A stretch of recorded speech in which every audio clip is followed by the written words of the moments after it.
Con el fin de la provincia de Hispania, concluía para la península no solamente una época, sino también una era. Y no estamos hablando simplemente del dominio romano sobre Hispania, que se mantuvo sobre las Baleares hasta que el declive del Imperio Romano de Oriente dejó a las islas a su suerte.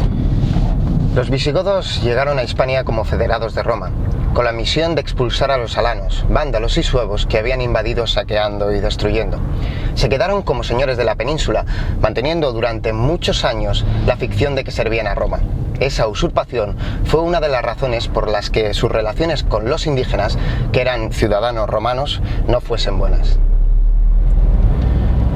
Por eso, la llegada de los soldados del Imperio de Oriente fue saludada y apoyada por la población. El establecimiento de la provincia de Hispania condujo a un periodo fértil en la costa de Levante y el sur.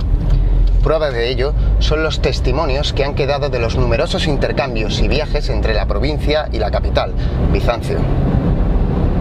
Pero el estado continuo de guerra y el desvanecer del sueño de la restauración de Roma fueron provocando el desapego de la población.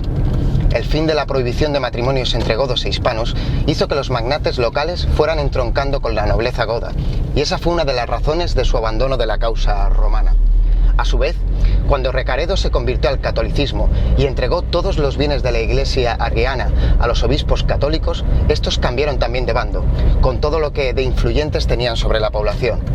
Todo esto, en último término, más que las propias campañas militares, sellaron el final de Roma en el suelo de Hispania.